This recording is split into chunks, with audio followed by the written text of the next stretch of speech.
again, everyone. This is Charles Wallingford alongside of StyleCon. Yeah, he makes his cameo appearances once in a while these days, but he's here with us.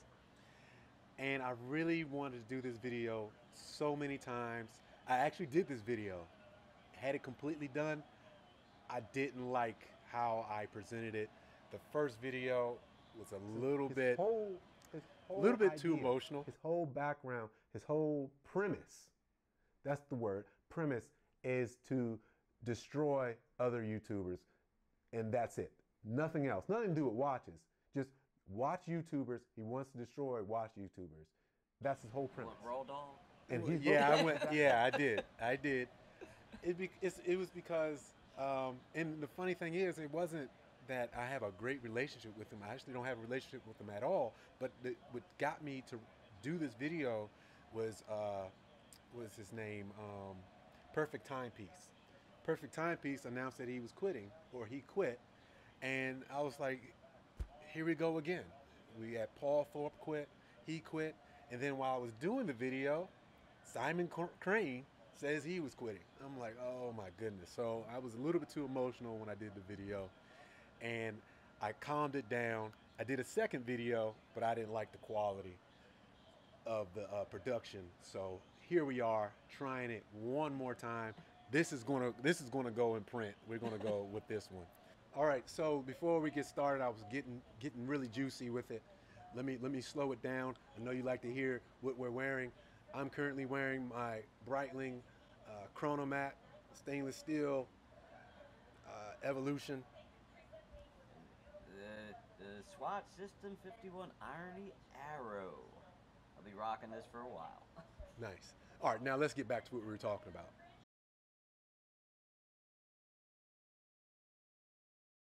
Of course, everybody has their personal issues. It takes up a lot of time, but it's something bigger than that. I'm pretty sure of, because I know what I deal with. And honestly, sometimes I feel like I need to just call it a day and not do it anymore. The first thing that you need to know, and this is the biggest thing, our community is small on YouTube compared to women's hair, makeup, electronics, especially gaming and gamers. Oh yeah. Compared to the prank videos. Prank videos, they're huge. They're huge. Who is our biggest person? Probably Urban Gentry. He's probably one of our big larger individuals. You also got Independent. Yes, then you got, for independence is Urban Gentry, and then you got Hodinky is probably the biggest for a company. A blog to watch. A blog to watch. Yeah. But compared to these other people, they're nothing. Nothing. They have millions of subscribers. Millions. Not a couple 100,000, millions. And that is the biggest thing. We are small. So when you put that in perspective, what does that boil down to? That boils down to less money. And I know a lot of people say, oh, you don't go into YouTube to make money. You don't go into YouTube to try to be that YouTube hero or success story. You go into YouTube because, number one, you like what you're talking about. You enjoy what you're talking about. You're doing it for fun. And that should be it. But after a while, you're thinking, wait a minute, I need to be compensated for all this time. In the watch community, you have to be so sharp with the information that you're giving out. You have to be so detailed with all the things you do. The time you spend doing these videos, it starts to add up, and it cuts into the time you can be making money or making your life better.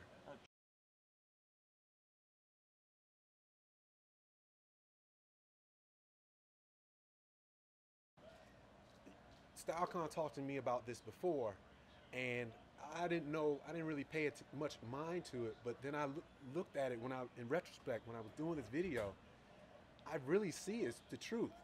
What's going on is a serious problem I have with some YouTubers is it keeps the younger, newer YouTuber from coming on.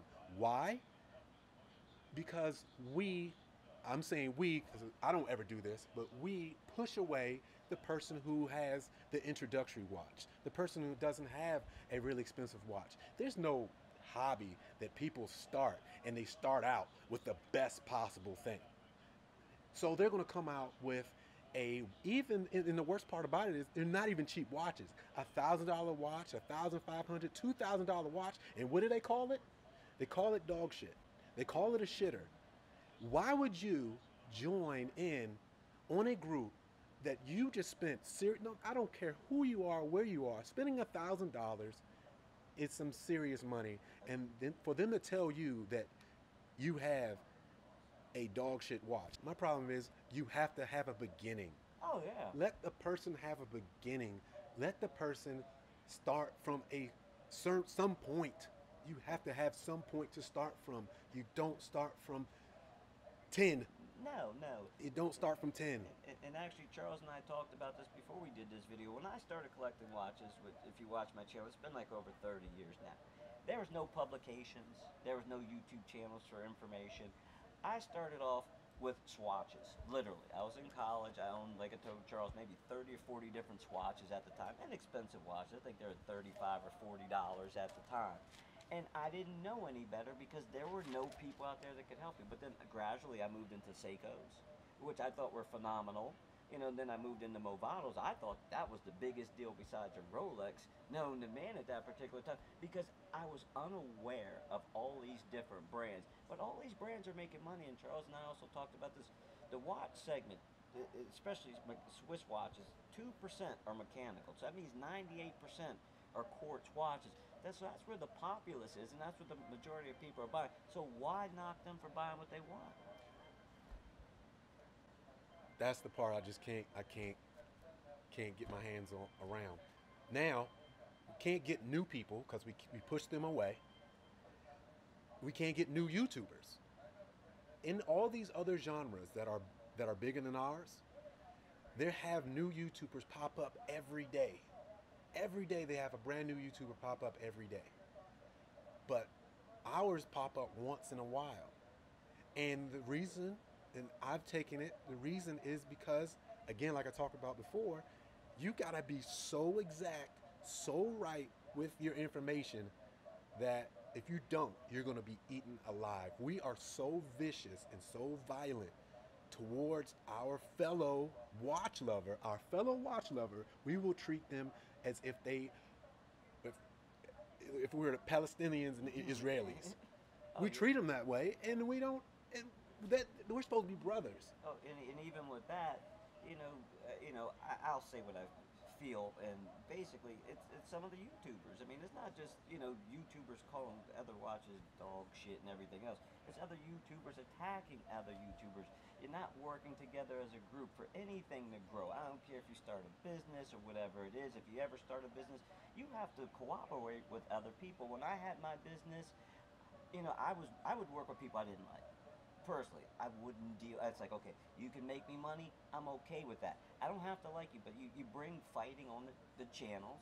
Okay, this person's this person's that. Yeah, we have a lot of beef. Yeah, what's the big deal? I mean, to me, you have your opinion, I have mine. You just keep it at that and keep it moving. That's what's nice about getting different opinions. I don't just watch one cigar reviewer. I watch several cigar reviewers. And then you put together what you like. Yeah, so you get a different perspective. So my perspective may be different on Charles about certain things.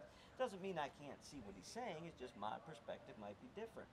And you got a difference of opinion with someone, and then you want to air it out in public. I mean, nobody likes to see a cat fight in public. I mean, No, people do like it, but it shouldn't be here.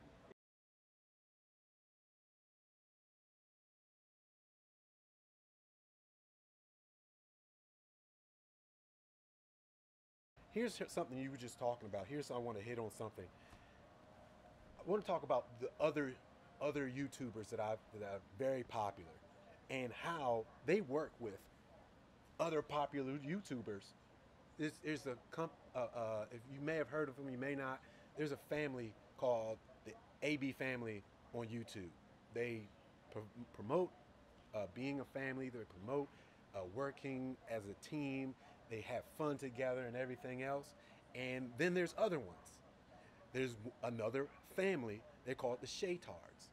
The Shaytards and AB Family have done dozens of videos together. And what does that do? That makes them bigger.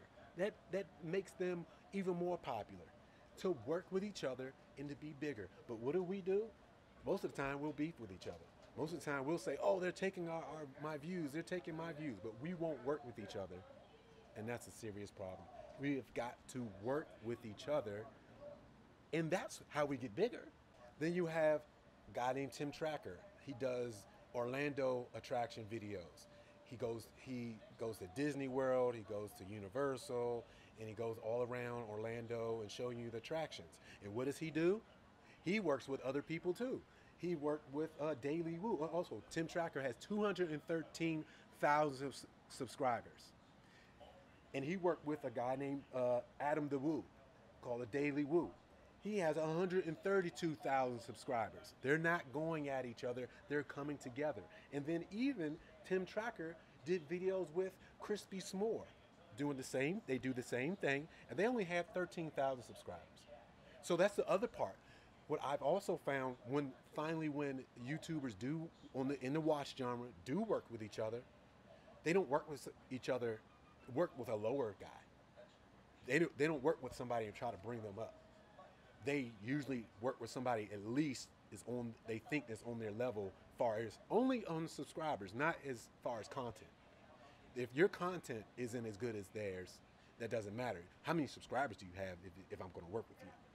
Oh, definitely. You know, there should be like a common ground, just like man law. There's certain things as men we know if you do it, you break man law. There should be certain codes of conduct for YouTube. Just okay, I don't agree with At least in this opinion community, because we're so small. Oh yeah. You know, you can have a disagreement with me. Fine. Actually, Johnny Casual, who I do like, and I've watched his videos, who's pretty much dropped out. But he and I had a disagreement on homage watches. He said what he had to say, and I said what I had to say, and we kept it moving. We still talked to one another. We didn't make a video dedicated to how Johnny Casual doesn't know what he's talking about. Yeah, he's an idiot. No, we didn't Johnny do that. Casual's an intelligent man, very nice man, you know, from what I do know of him. And they used to say, but we had a disagreement, that's all, you know, no more, no less. He said his, but neither one of us did a rebuttal video. Yeah. Oh, you know, Johnny Casual's wrong because of this. Right. That doesn't do anybody any justice. I mean, this is to get bigger. Oh, yeah, even if you want a happy family. You know, you can't go home and fight with your wife all the time. You can't go and fight with your kids. You got to come up with some common ground so you can make your life easier. Sometimes you might have to say, I got to take a back seat to the wife. I want to keep this house happy, or your kids might be doing something. You might try to, you know, discipline them one way, find out it doesn't work. I need to do it this way so they understand where I'm coming from. But some people break that boundary level. And that's what's missing. We don't know how to support each other as YouTubers, and we don't support each other as viewers.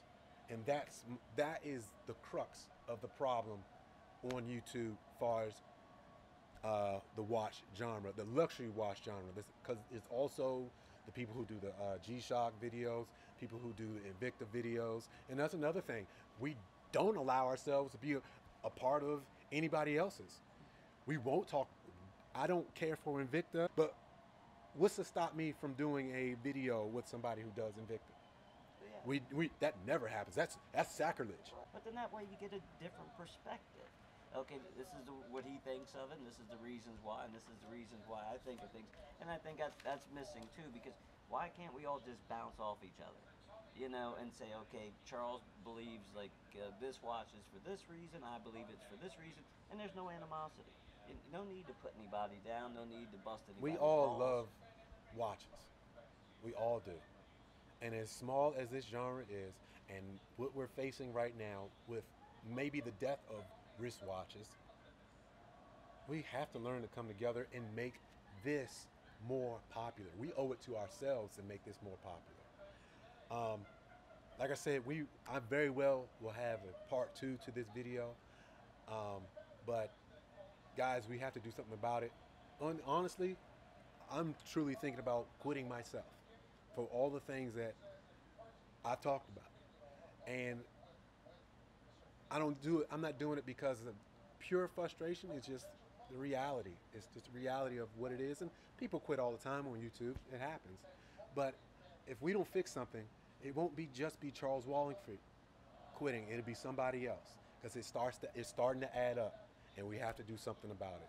StyleCon, thanks for doing this video with me, and this is how I spent my time, not so much as my money.